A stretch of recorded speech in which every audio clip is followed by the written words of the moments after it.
Okay, so today we have Troy and Lou from Monte Gelato. I'm very happy to have my friends here. They make the best gelato in Queretaro, and we'll be hearing their story, their experience, and they'll be sharing their knowledge about gelato with us today. Could you tell us a little bit about yourselves, Troy and Lou? I'm going to start with you, Troy. Hello. Thank you for having us today. This podcast is sponsored by Monte Gelato. 134 Calle Cinco de Mayo, Centro Histórico. Yes, thanks for having us today, Michelle. I guess a bit about myself is I'm Troy from Dublin in Ireland. I've lived in a couple of countries over the years, but I finally settled in Mexico. And I'm here with my lovely wife, Lou. How did we get into gelato? From my side, I spent many years working in restaurants, but when I decided to leave Ireland and come away, a bit of traveling, came to Mexico, traveled through a bit of Latin America, came back, met Lou, more travel, and then it was kind of like, well, what do we do? The two of us weren't working a job at the time, and we were in, I think, Colombia. And we were talking about, okay, when we get home after this trip, we were away for 3 months traveling. When we get back from this trip, what are we going to do? And for me, it was like the moment to say, okay, maybe we could do our own business. If we're going to do it now, if we're ever going to do it, we got to do it now. Lou, could you tell us a little bit about yourself? Thank you for having us. This is great. So, well, my name is Lucero. Everybody calls me Lou because it's easier. And I'm from Mexico City. Around Mexico City. Actually, I'm from the state of Mexico, which is just close to there. And I lived there all my life, and I'm an accountant. I went to UNAM. And I was working, the rat race all the time after you finish college and you start going into finance. Actually, I was doing finance. I was working for companies like, Vans and things like that. So, but I didn't want to be in the rat race. I think for me it was more, I want to get out of here because this is not what I wanted. They teach you that that's the way you should go, but then you realize and you're like, no, really, I don't want to do this. Sorry. But you have to survive. So I met Troy, I was working, we were traveling, like he said. And then we always had this idea of doing something. And we started with the donuts, and it didn't work out as we were selling donuts in Mexico City. Some friends hire us for birthdays. We even have a t-shirt that we made. Yeah, so we were waste of money. We were into that, and then pandemia, and then everybody we came to Querétaro once before that, and then we decided what are we gonna do after the pandemia, or what are we gonna do? I was working home office, and then we decided to come to Querétaro. And that's basically, I don't have any knowledge of the kitchen before. I didn't even cook for myself before I met Troy. And so that's the part. He's been teaching me how to do the kitchen, and that's his part of the deal. He does the kitchen. Even he feeds me in the house. So that's basically it. So on the one hand, we have Troy, who came from a food and beverage background, working at a bar, traveled all over the world. On the other hand, we have Lou, who has no hospitality background, has an accounting background, went to one of the best universities in Mexico, and together, you've come together to make a gelato business in Querétaro. Before we get to the gelato, I'm very curious about this donut story. What was the name of your business, or what was the concept behind the donuts and those t-shirts? We need to see the t-shirts. Yeah, I guess we can dig the t-shirts out and take a photo, I guess. The brand was called 𝐻, like hey. So it's called 𝐻 Donuts. They were really good, but the problem is with donuts is there's just a lot of work involved in them. And, they obviously have to be fresh. And you do need, if you're going to do them, I think, on a decent scale, you need to get some specialist equipment to make sure. Because it's a real kind of, if you're in any way a perfectionist, you know, as you might look at your dumplings, every dumpling you're probably scrutinizing, you know. Is it round enough, you know, is it folds perfectly? And like, it's the same thing goes for the donuts. And that's something that with ice cream, it's not as much, I think. Like, the aesthetics of the ice cream is super important, like the theater of ice cream. But there's so much margin for error when you're decorating it. Like, you can throw a load of shit on top and it looks great. The reason we went from donuts to ice cream, I prefer ice cream, way prefer ice cream. Donuts and ice cream are so similar. Like, the loads of the flavors we came up with for donuts, we used in ice cream. And operationally, it just worked out better, I think, anyway. Let's talk about your flavors. You mentioned your flavors, the flavors that you came up with the donuts, and now you have a very, very exciting menu going on at Monte Gelato. Could you tell us a little bit about the menu? Well, first I want to say that one of the things that I admire about Troy making all this ice cream thing was that he really got his head into it. Like, I saw him studying and reading and how to make the gelato so perfect, and he tried a different recipe all the time. And for me, like, I have no background, and I was like, yeah, that's fine. That's the perfectly fine gelato. And he was like, no, this needs more and more and more. And I was like, man, like, just do it. But, like, I just want to say that I admire that about him, because he really got into it. He knows the science. He know if you want him to make it a sweeter gelato, he will make it for you. So that's really important, because I wouldn't be able to do any of this without him. And about the menu is, we started simple. I think we started with caramel and pineapple and fior de latte, I think. What other one? We had chocolate, vanilla, obviously. Actually, the first breakout flavor we had, where we were like, oh, I think this is actually really good, and we can do it as a business, was there were three. There was almond, there was pineapple, the salted caramel, and probably, I think it was the first chocolate one that we did or something. Those were the ones where we were like, oh wow, these are really good, you know.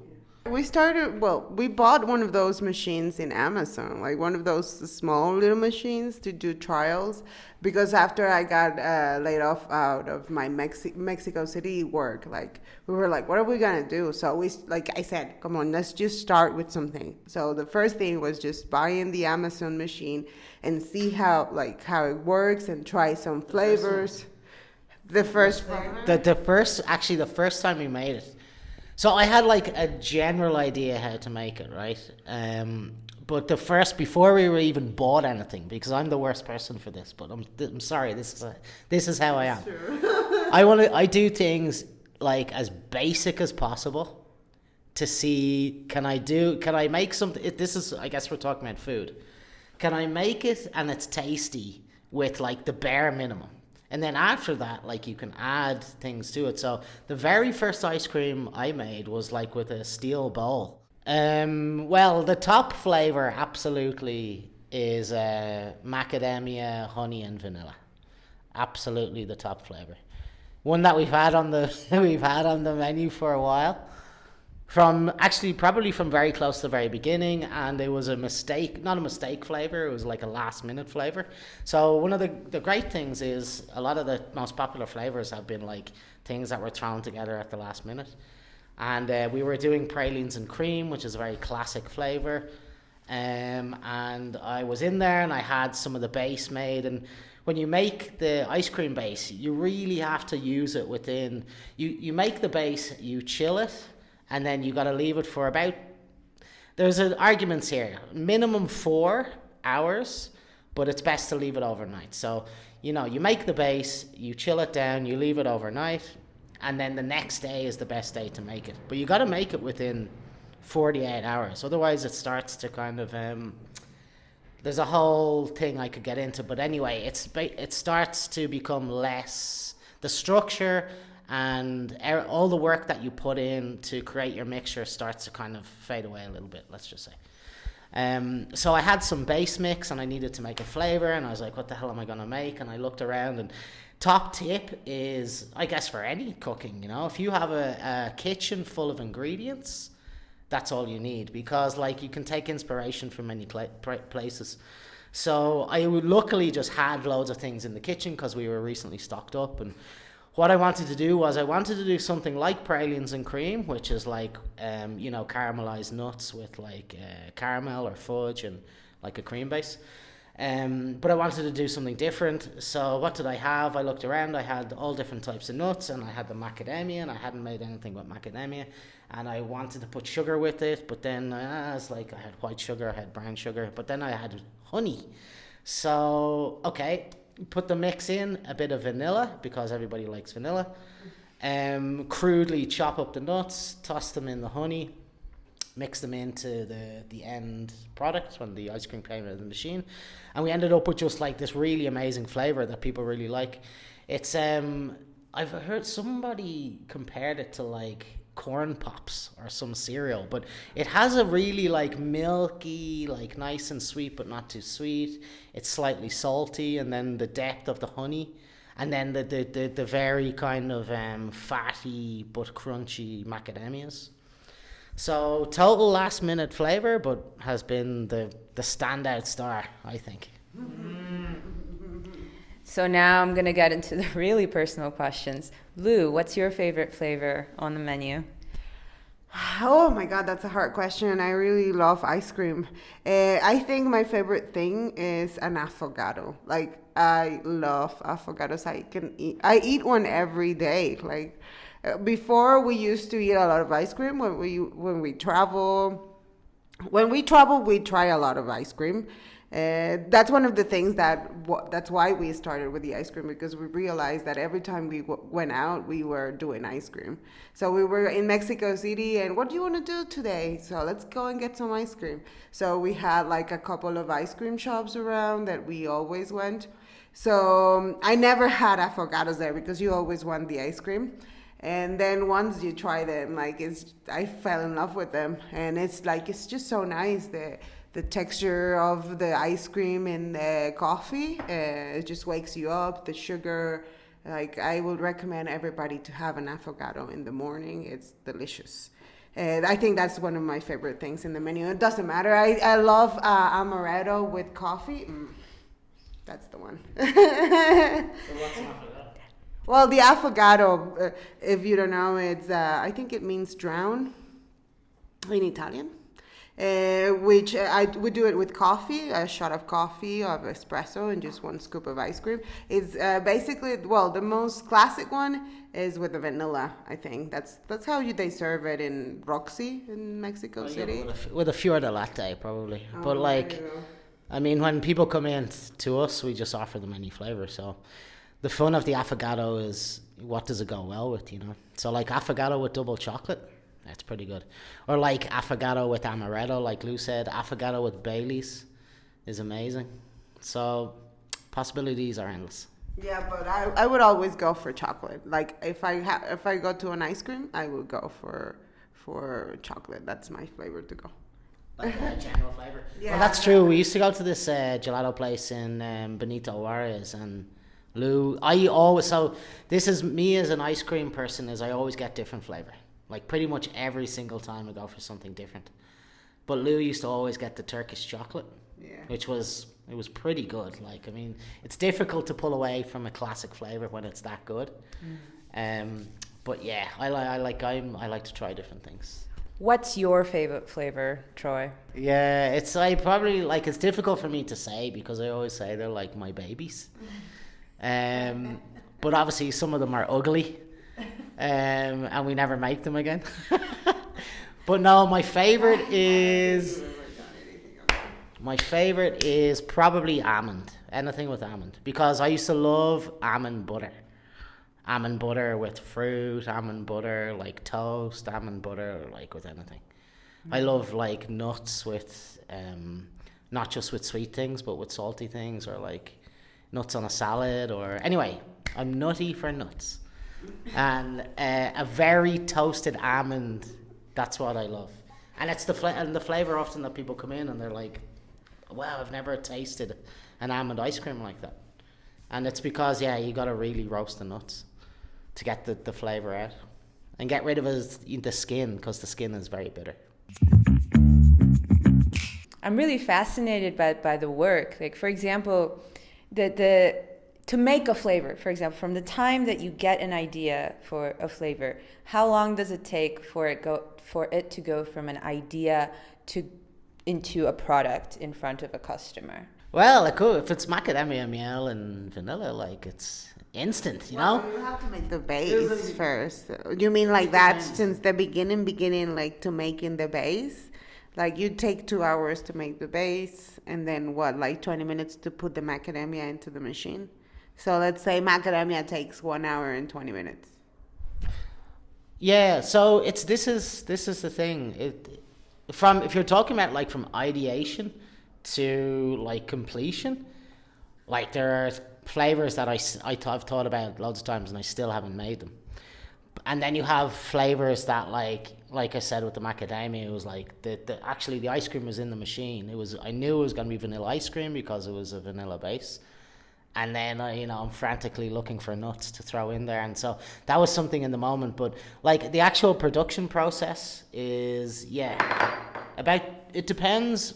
Like when we make the ice cream, it's handmade. So we've got a pot which has about 15 kilos, and that will take about let's say maybe a bit more than 2 hours, depending on how fast you can, because it's all about, you're pasteurizing the mix. So when you do that by hand, it takes a bit of an effort. So like you're at the pot stirring it, for like 45 minutes or whatever, and then it gets to the point, the right temperature point, and then you got to bring the temperature right back down as fast as you can, so then you're cooling it. But making base, about 2 hours. But then when you're making a white base, that's like a blank base with no flavor, you then can add flavor to it. So if you want to make chocolate, it takes a little bit longer because then you're going to stir in some chocolate. If you want to make mint, you're going to stir in some mint and allow it to absorb the mint, like you're making like a big batch of tea or whatever.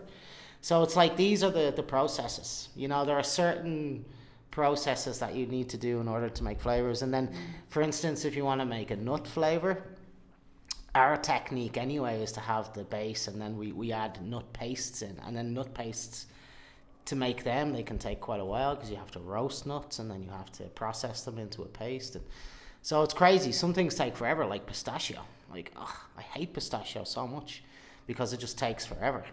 The process is really long. But people love it, so you have to make it sometimes. Speaking of ingredients, see, that's really interesting because I imagine that when you're running a business related to food in any way, you have to run out and get the best ingredients that you can, and that will vary from country or region and city, right? So I'm curious as to like, how do you guys find your ingredients here in Querétaro? Is it quite a bit of work, or is it actually quite easier than you thought, or was it? Tell me more about that. Well, at the beginning, when we started, we were like, okay, we're gonna buy the milk from the milk person and from the farmers, and trying to get to them and trying to deliver to you and talk to them about the type of milk they have. It was really complicated at the beginning for the small production that we made, because we are not like this big company that makes a lot of ice cream and can get great deals out of the milk. So things like that, we have to find like a commercial space, regular commercial space. What we do for the fruits is we do get them from the market. So one of the things that when we started the business, we were like, okay, we're going to do this, but we're going to make this all natural. So we don't add any additional flavoring or anything, essence, anything like that. It's even the color of the ice cream is the color that the fruit gives you. So we buy the fruit out of the market, so Central de Abastos, when you do a big batch, and One of the things that I do is I go to the molinito, which for all the dry ingredients we need, because we need, I don't know, flour or anything. And there's just one particular thing that I only have found in molinito.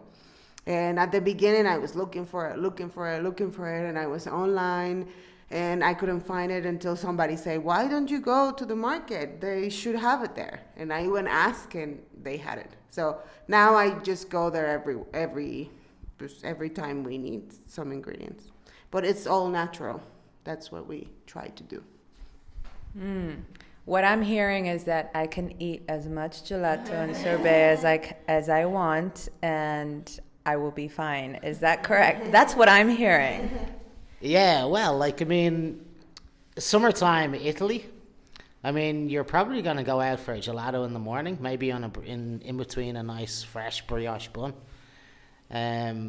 So the thing about it is natural. Obviously, it's got sugar, and no good natural ice cream doesn't have sugar. Does that sentence even make sense? There's a lot of negatives in there, but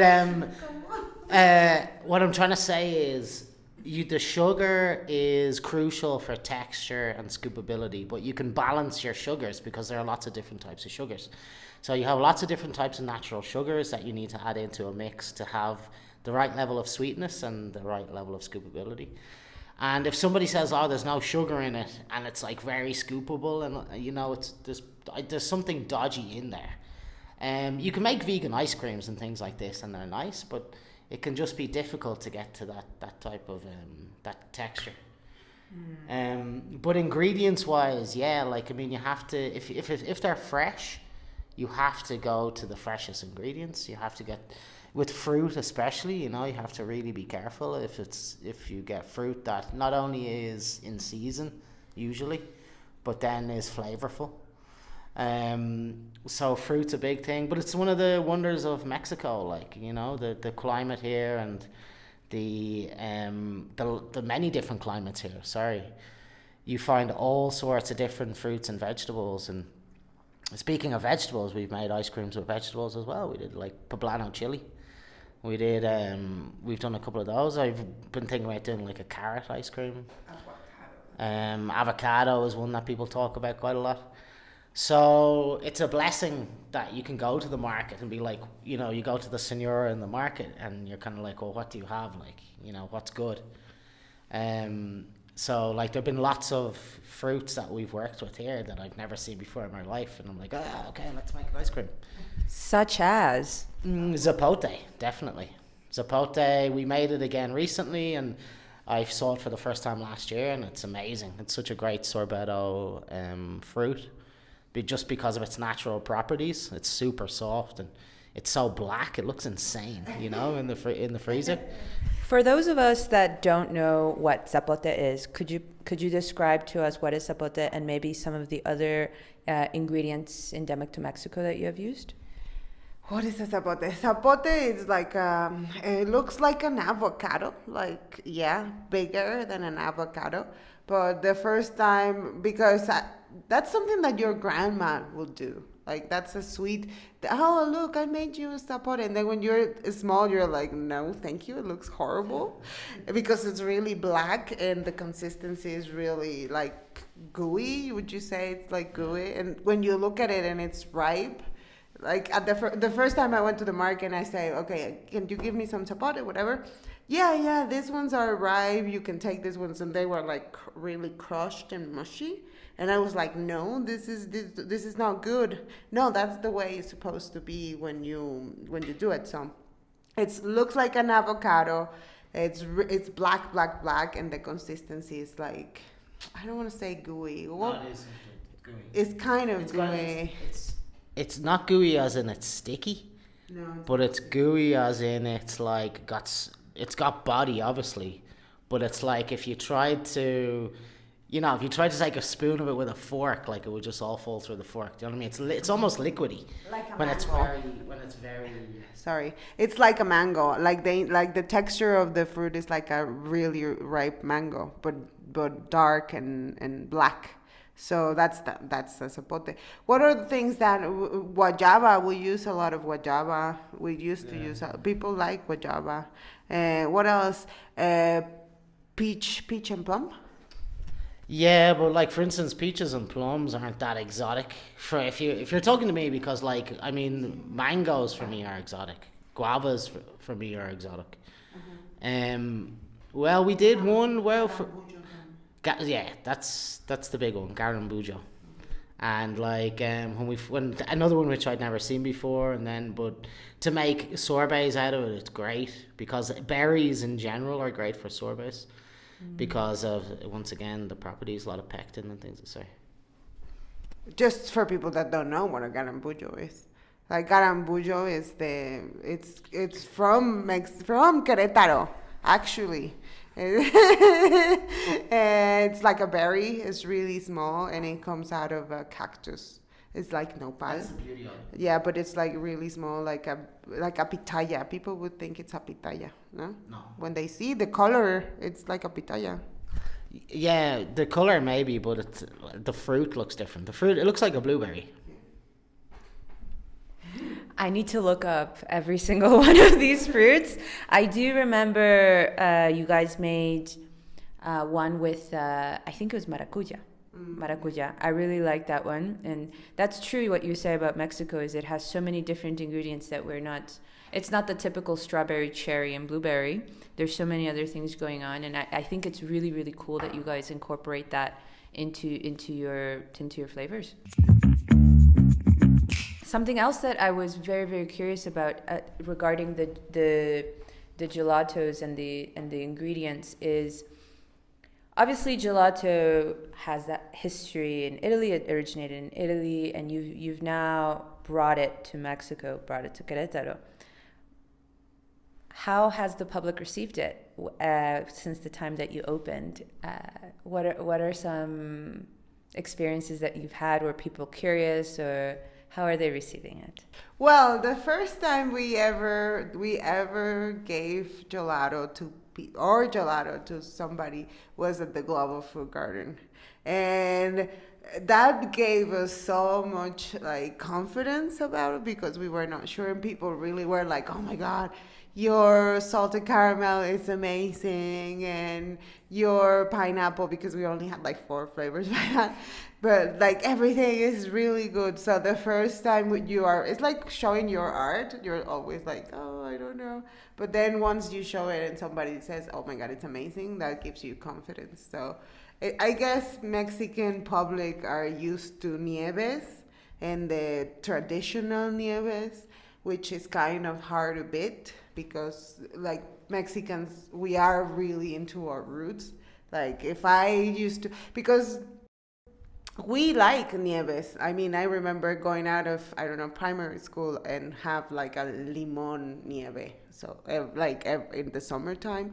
But I don't think they know the difference between gelato, which is a little bit more creamy and it's different flavors from the traditional ones.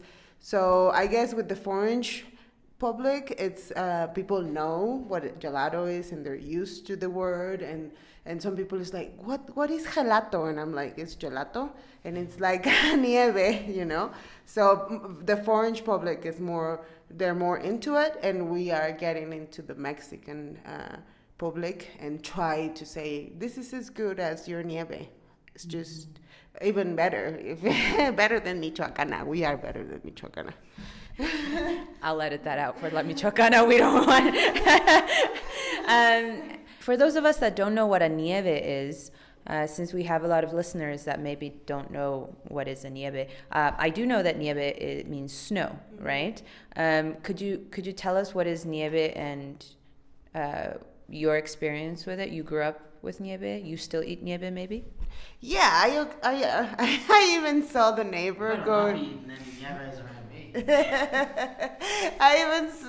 My neighbor used to do nieves, but nieves is basically ice cream, but like they do it in a traditional way, and there's when you go on a road trip. I don't know if anybody has have you done it in Mexico, but if you go on a road trip, there's always this signs of nieves or ice cream in the highway. So they start like, I don't know, 2 kilometers on the back, and they start putting like different color of papers, like really green, and it says, I don't know, beso de ángel, which is a really classical flavor.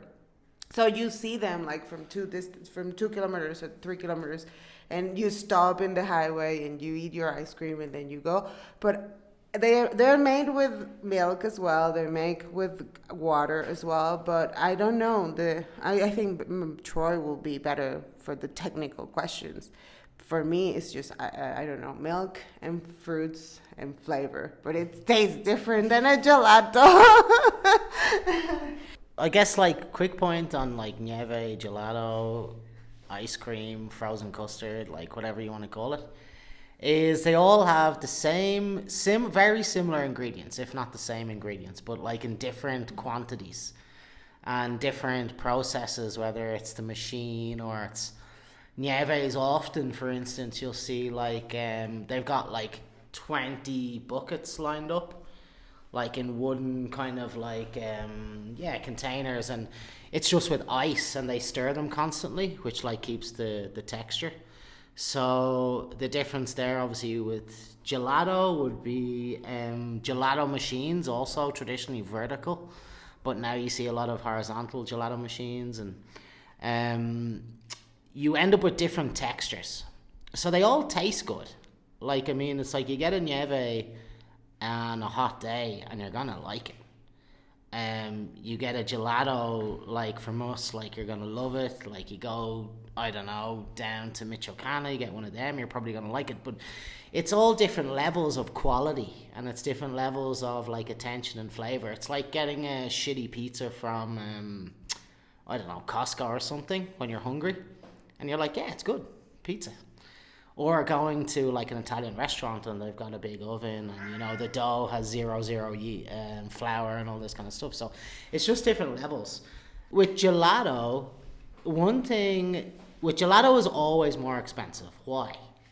One of the simple things is, let's say you have a scoop of gelato and a scoop of ice cream. Ice cream has more air. So in a scoop of ice cream, you might only, we throw out a random figure.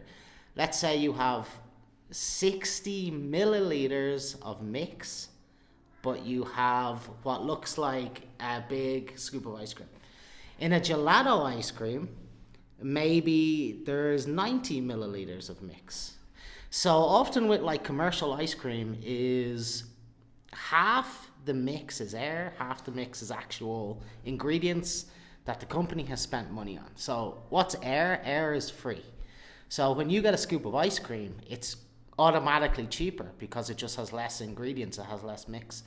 So when you get a gelato, it's more expensive, and that obviously is a blocker. So how do you convince somebody who's like used to going for an ice cream which is maybe has artificial flavors and it's cheaper just by default because it has more air? How do you convince that person to try like a more expensive product? Give them a mouthful of it. Give them a little spoon.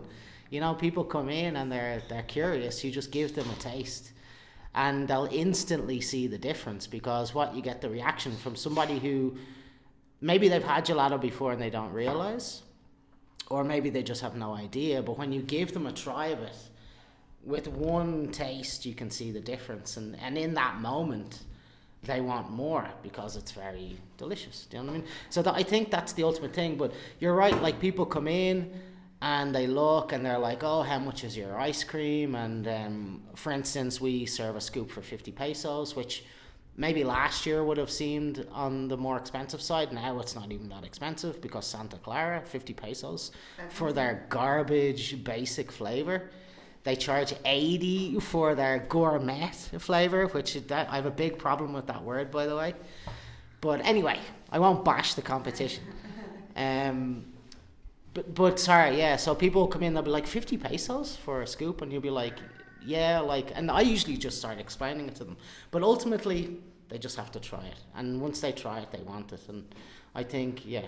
How has it been for you as a Mexican explaining this to the local market? Because I'm sure they ask you, pues, ¿qué es gelato? ¿Y por qué me estás cobrando 50 pesos? Si quieres contestar en español también, adelante. Oh my God, it's the Mexican. I don't want to sound malinchista or anything. It's just that we are really into our traditions, and it's really hard for us to break that circle of saying, oh, this is what I used to eat when I was little, or this is what my grandma used to eat. I get it, it's that feeling, but when you open yourself to different things, you might get surprised, because we have clients that say, okay, there is no other ice cream I eat that is not yours, because once that I've tried it, like, for me, paying 70 pesos in another place, I just think it's not worth it. 50 pesos, it's not 70 pesos.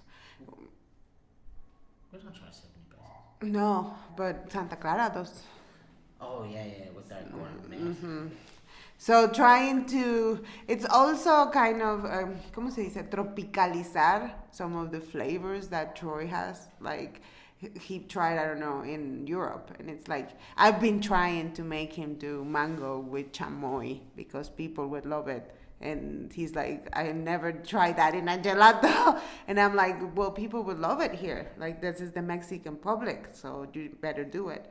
So it is kind of explaining them and educating the public and saying, you know what's the difference between ice cream and gelato? Do you know this is a better quality ice cream? Do you know that we do everything? That the sugar that you're tasting is the less amount of sugar we can put, so it would have this texture. Everything is thawed. So it's kind of explaining to the public what are they eating, so they will be conscious of what are they trying, and if they go somewhere else, like there could be, I don't know, ¿cómo se dice? To make it last longer, ay, se me fue el nombre. Conservadores. And things like that they don't know they're eating. So it's more about educating the public and trying to make them do something that they weren't usually, like more adventurous people. Yeah, I think here as well, a lot of people are looking for something along those lines product-wise, like, because you see the big chain stores and you see, and as I said, like, they're okay, they're fine, but you have people who go out and they're like, I want a treat, I want a special ice cream, you know, I don't want a 𝑰𝒨𝘂. Like, the other day I ate a 𝑰𝒨𝘂 because it was so hot and there was nowhere else around, and I went to a tienda and I got a little popsicle. But in the moment, there are those people who do want that treat, and like, that's where we are, like, we're ready to offer that. And then, yeah, with the flavors, if you can offer something that they know with a twist, that's always super interesting, you know, because we are in a state where ice creams are popular. Like, as a city, Queretaro has a lot of independent ice cream shops, so there's a lot out there to try, and people do love ice cream, and the weather is always, like, I mean, even during the winter, like, we've had people come in when it's raining during the winter, you know, at nighttime for an ice cream, because, you know, se antoja. I always, once again, I like to offer things to people.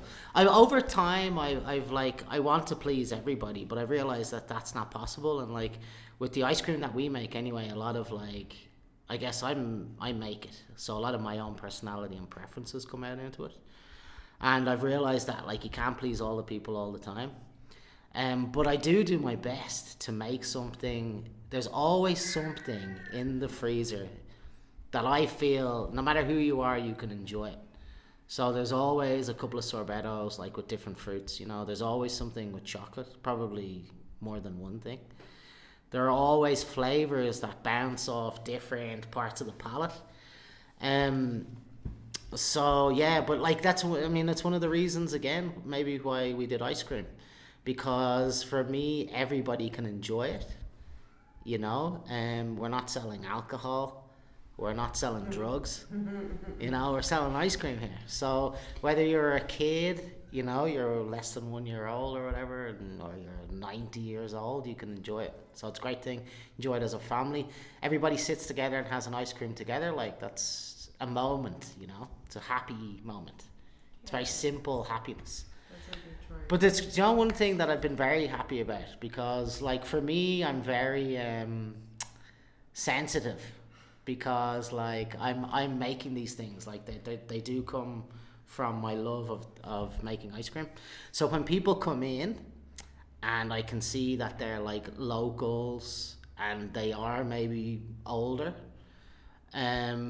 I often think, oh, maybe they're not going to like it, because you know, they've been going to the 𝘠𝑉𝒂𝒃 down the street, and you know, but they come in and they love it and they eat it. And so I think ultimately that connection to nostalgia and that connection, that emotional connection, is that even though it's not the exact thing that you're eating, you can try and replicate it in some way. You might never hit that exact point, but you can still get a piece of it with somebody if they come in to try your food. I also think it's to create new memories with, like, if you are, I don't know, how 35 years old, and then you have like kids, and then you know you like 𝘠𝑉𝒂𝒃, but you know that our thing, you've tried our thing and you like it. It's all about creating new memories. Like, it's not that you have to go to the classical places where you used to go, I don't know, travel for hours to go to the exact place that you used to eat the ice cream. It's just about creating that moment with that person, and with that special person, with your family, I don't know, by yourself, and just eat the quality gelato. A lot of people that I've asked, they're like, okay, I take care of myself. I do diets. I go to, I don't know, the gym, whatever. And when I want something sweet, I choose something that I know that I'm going to like. I choose something that I know that is going to give me pleasure. So I go right away. I know I'm going to cheat that day, so I better be worth it. So I go to your ice cream shop to get that thing that I know that I'm going to like, that it's maybe not that healthy, maybe, who knows. Like, if you can say that ice cream has a lot of protein, for example. It has a little bit of sugar, yes, but it has protein. So if you want to cheat, if you want something yummy, if you just, like, we can do the same version of those 𝘠𝑉𝒂𝒃s, but in a better way. So often with the 𝘠𝑉𝒂𝒃s, a lot of sugar. And if we get into, like, a lot of places will use natural ingredients and things like that. The technique when you're making the gelato is that it's just more balanced, so you end up with better texture and balance of flavor usually. And then like 90% of the other frozen ice cream and stuff around the world is like artificial, which is fact. But with as a treat, like, especially for people who are, we have a girl that comes in, she comes in all the time, she does Pilates. She comes in for her ice cream after, because like, she's like, I want my treat after Pilates, and I know that this is going to give me, you know, you got fresh nuts and the protein, like Lou was saying. I always have an ice cream after the gym. Shout out to Planet Gym, down the road from Monte Gelato. So yeah, like, we go and we have these things as a little special treat after. And with gelato, genuinely, it's not unhealthy, because it's fresh fruit, it's fresh milk. And a lot of athletes, like, they might be super strict on their diet, especially athletes, for instance, footballers who play in Italy, because gelato is obviously a massive part of the culture and things like that. Like, they mightn't consume, like, you know, sweet things or desserts, but they probably would have a gelato. As we come to the end of this episode, I would like to know, where can the public find you? What events are you involved in? Where can they try your gelatos, your sorbets, and what other events do you organize? Tell us everything. Okay, so the first one would be Global Food Garden. Obviously, it was our padrino, the one that gave us that strength. So it's once a month. It's once a month, the first Saturday of the month, I think. And then we're organizing conversation clubs. Troy is on the head of that. So people go to the store and talk Spanish, English while they enjoy some ice cream. Yeah, Global Food Garden, big time. Shout out to Irish Bakehouse. Big time shout out to Irish Bakehouse. Shout out to Happy Little Garnish. Shout out to Castor. Yeah, like, I mean, the Global Food Garden's the big one. Because that's once a month, and that's where we started, and it's just great because it's a great opportunity to meet people and to talk with them a little bit more. The big one then coming in April will be the International Community Fair, which we did last year with Italy, and this year we're in with Ireland. So that's going to be great because the stand's going to be big and there's going to be loads of delicious things to try. Lots of delicious things from Irish Bakehouse, sausage rolls and lemon cakes and Guinness cakes, and oh my god, so delicious. And then we'll obviously have the gelato as well, and then there'll be drinks and things like that. We've got a market coming up in the Universidad de Arkansas, again with Irish Bakehouse and Happy Little Garnish. It's going to be delicioso. I don't know how I think it's a mix of food businesses and students, so that's also cool. And then what else?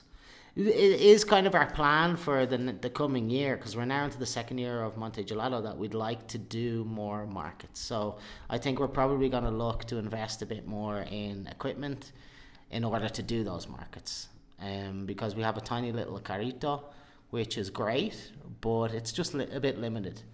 Obviously, we're always available if you've got a wedding, you've got a baptism, birthday party, 15 años.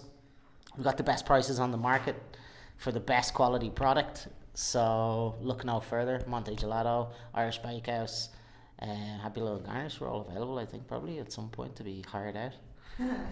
And the physical store is in 5 de Mayo, and the number is 134, and it's in front of the Sandunga restaurant. It's just one block from the La Cruz Iglesia. So if you go to those places, you can just walk one little block, and we are right there. Yeah, that's actually one thing, because we're right by Templo de la Cruz, and a lot of people don't realize that. So it's very easy. Walk down like 2 minutes, grab an ice cream, walk back, sit at the church. Like, it's quite nice. If people wanted to hire you for events and wanted to hire you for their weddings and their baptisms, how should they contact you? How should they go through the process of hiring you? And could we get that in English and Spanish? Instagram, very easy. Instagram, WhatsApp, 553-775-9512. But come into the shop.